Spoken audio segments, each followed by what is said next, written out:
Hello guys, আসসালামু আলাইকুম। কেমন আছেন আপনারা? আশা করি ভালো আছেন। আলহামদুলিল্লাহ, আমিও খুব ভালো আছি। এই গরমে আর কতটুকু ভালো থাকা যায় সেটা তো বুঝতেই পারতেছেন। আর তার মধ্যে কোরবানির ঈদ গেল, মাংস টাংসের গরম, খাবার দাবারের গরম, চতুর্দিকে দুর্গন্ধ। কারণ কোরবানির পরে এখনও বৃষ্টি হয় নাই, রক্ত পচা মচার গন্ধ, বুড়ির গন্ধ, এইটা সেটা। যাই হোক, সব কিছু মিলিয়ে ভালো আছি আলহামদুলিল্লাহ।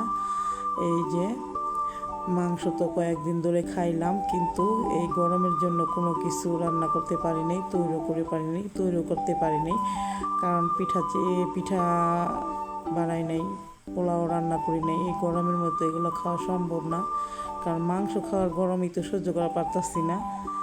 যাই হোক, তারপরও বাচ্চারা তো খেতে চাইবেই। আমার ছেলে বিরিয়ানি খাইতে চাইতেছে, বলতেছে টাটকা মাংস দিয়ে বিরিয়ানি রান্না করো। এই জন্য একদম প্রস্তুতি ছাড়া, মানে অসময়ে আর কি, বিরিয়ানি রান্না করতে চলে আসলাম। এই যে বিরিয়ানির সব প্রসেসিং হয়ে গেছে। এদিকে কিন্তু আমি ভাতও রান্না করে ফেলেছি। রান্না করার কোনো কথা ছিল না, কিন্তু এই সময় সে বিরিয়ানি খাবে, যার কারণে এই যে পেঁয়াজ দিয়ে এখন সব কিছু দিয়ে মাখিয়ে বসিয়ে দিব আর কি। আপনারা দেখতে থাকেন কি থেকে কি করি। এই যে গরম মশলা টশলা দিয়ে দিতেছি এখন। যাই হোক, কার অঞ্চলে কীরকম গরম পড়ছে, তাপমাত্রা কতটুকু, কমেন্টসে জানায়েন। আমাদের এখানে তো তাপমাত্রা অনেক বেশি, যা সহ্য করার মতো না। কি করবার, প্রকৃতিকে তো মেনে নিতেই হবে। জানি না কখন আল্লাহর রহমতের পানি পৃথিবীতে নেমে আসবে আর সমস্ত পৃথিবী একদম ঠান্ডা করে দেবে।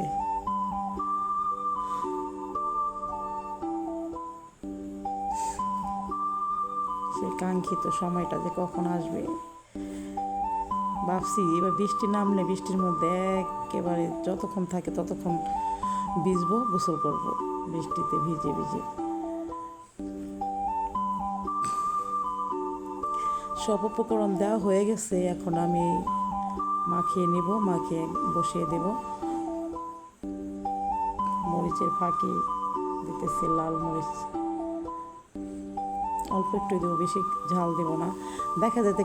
দেখা যাইতেছে কিন্তু মাংসগুলা অল্প, কিন্তু এখানে পুরো 2 কেজি মাংস আর 1 কেজি চাউল হবে। 1 কেজি চাউলে 2 কেজি মাংস দিয়ে রান্না করব। হাঁড়িটা একটু বড় হয়ে গেছে, এই জন্য দেখা যাইতেছে কি মাংস এতটুকু, কিন্তু এতটুকু না। অনেকে হয় বলতেও পারে যে এতটুকু মাংস দিয়ে কী বিরিয়ানি রান্না করবে, যার জন্য আগেই বলে দিলাম। গোটা কয়েকটা আলু দিয়ে দিলাম, কিন্তু আলুটা পরে দিলে ভালো হইতো। যাক, দিয়ে দিলাম আর কি। গরমে কোনো কিছুই ভালো লাগে না, ফ্যান ছাড়া মানে কোথাও থাকাই যায় না। গাছের একটা পাতাও লড়ে না, বাতাস তো নেই বললেই চলে। এই সব উপকরণ দেওয়া হয়ে গেছে, এখন আমি মাখাবো। পেঁয়াজ বেরেস্তা দিয়ে দিচ্ছি।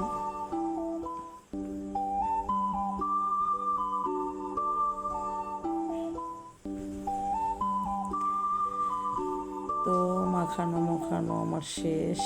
এটা এখন চুলায় বসিয়ে দেব। আপনারা সাথে থাকবেন, কোথাও যাবেন না, কারণ আমার বিরিয়ানি রান্নাটা কেমন হয় আপনারা একটু দেখে যাবেন। চলেন চুলায় বসিয়ে দিই, লেটস গো। এই তো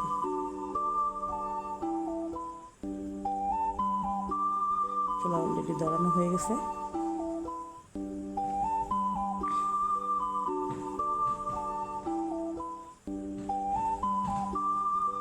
এদিকে আমি চালটা ভিজিয়ে রাখি, বিরিয়ানির মাংসটা কষানো হইতে হইতে আমি চালটা ভিজিয়ে দিতেছি। কারণ চালটা ভিজায় রাখলে একটু ভালো হয়, বিরিয়ানিটা সফট হয়, মানে খড়খড়া হয় না আর কি, এরকম খুবই ভালো হয়। আমি যেভাবে রান্না করি, কে কীভাবে রান্না করে জানি না, অনেকে অনেক অনেক ভালোভাবে রান্না করে, কিন্তু আমি এইভাবেই রান্না করি।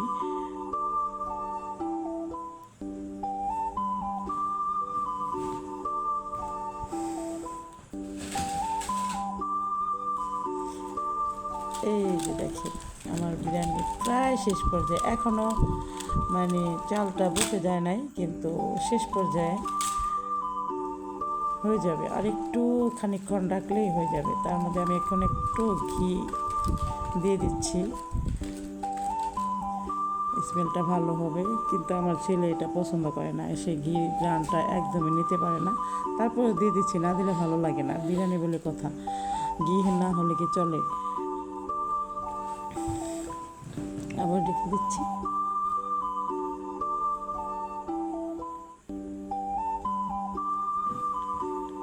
এই তো হয়ে গেছে, এখন একেবারেই শেষ।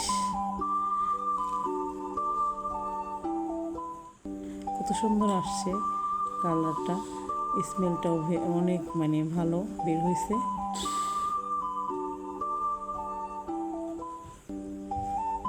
ছোটোখাটো রাঁধুনি আমি।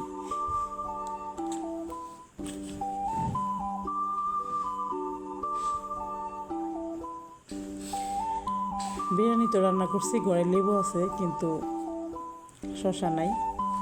যাব এখন ছাদে, দেখি আমার ছাদ বাগানে শশা গাছে শশা আছে কিনা।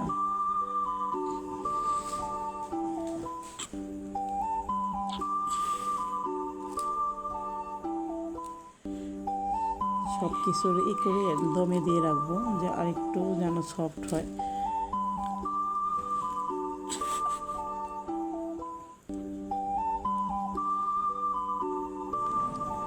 বেরেস্তাটাও দিয়ে দিলাম। এই পেঁয়াজ বেরেস্তাটা আমার খেতে অনেক ভালো লাগে, আর যদি একটু লবণ দিয়ে করা হয় তাহলে তো আরও।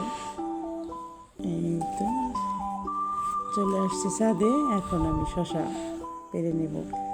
এই তো দেখা যাচ্ছে একটা শশা আছে, মান সম্মান রাখছে, শশা ছাড়া কি বিরিয়ানি চলে। এই যে, কিন্তু শশাটা এখনো হয় না, আরও আরেকটু বড় হবে।